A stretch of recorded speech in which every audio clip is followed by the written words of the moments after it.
नमस्ते, मेरा नाम है डॉक्टर यामिनी मिगलानी। आज हम साइनस इन्फेक्शन या साइनोसाइटिस के बारे में बात करेंगे।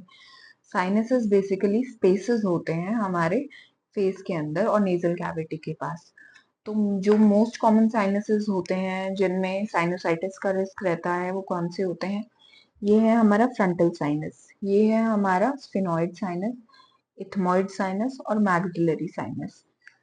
ये सारे स्पेसेस अगर इन्फ्लेम्ड हो जाते हैं तो उसे एक्यूट साइनोसाइटिस कहते हैं।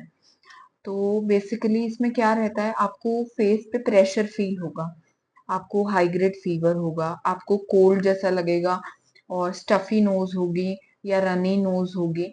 तो ये सारे सिम्टम्स रहेंगे। किसी किसी केस में वॉमिटिंग भी हो सकती है। एंड नेक्स्ट इज हमारे इसके ट्रिगर पॉइंट्स क्या हैं? ट्रिगर पॉइंट्स है excessive smoking and cold, allergic reaction to dust और any external stimuli।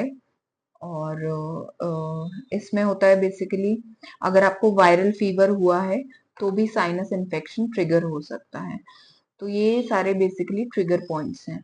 अब इसके प्रिवेंशन के लिए हमें क्या करना है? सबसे पहले तो हमें ट्रिगर्स हटाने हैं।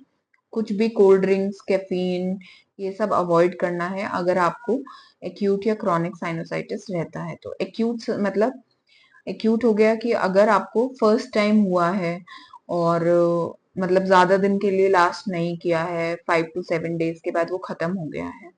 क्रॉनिक मतलब आपको हर साल में मौसम चेंज होने पे या फिर किसी डस्ट से एलर्जी होने पे या कुछ भी स्मोकिंग करने से या वायरल फीवर होने पे आपको हर बार साइनोसाइटिस होता है।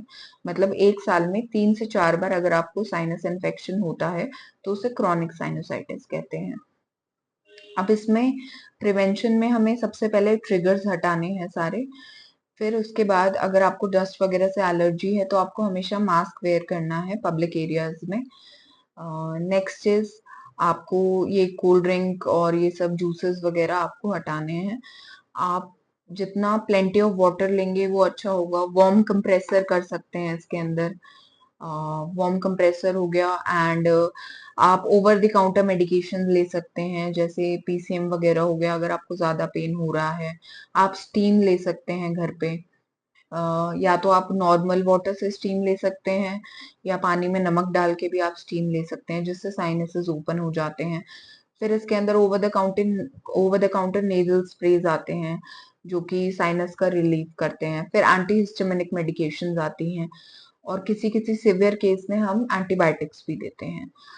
तो अगर आपको ऐसा कोई सिम्टम है क्रॉनिक या एक्यूट, तो अगर आप आसपास अपने किसी भी डॉक्टर को दिखाएं, खुद से मेडिकेशन ना लें, खुद से जाके फार्मेसी पे ना कंसल्ट करें। आपको दिखाना है तो आप डॉक्टर को ही कंसल्ट करिए। और अगर आपको ऐसी चीजें होती हैं आप वार्म वाटर वगैरह पी सकते हैं। जितना हो सकता है साइनस इन्फेक्शन के टाइम पे कोल्ड कोई भी चीज अवॉइड कीजिए, आइसक्रीम्स, कोल्ड ड्रिंक, ये सब। और अगर आपको कुछ भी क्वेरी है तो आप नित्यम हेल्थ केयर की साइट पे पूछ सकते हैं, कमेंट सेक्शन में पूछ सकते हैं। अगर आप दिखाना चाहते हैं तो आप नित्यम हेल्थ केयर विजिट कर सकते हैं। अगर आपको वीडियो अच्छा लगा हो, नॉलेजेबल हो आपके लिए, तो please like, share and subscribe. Thank you.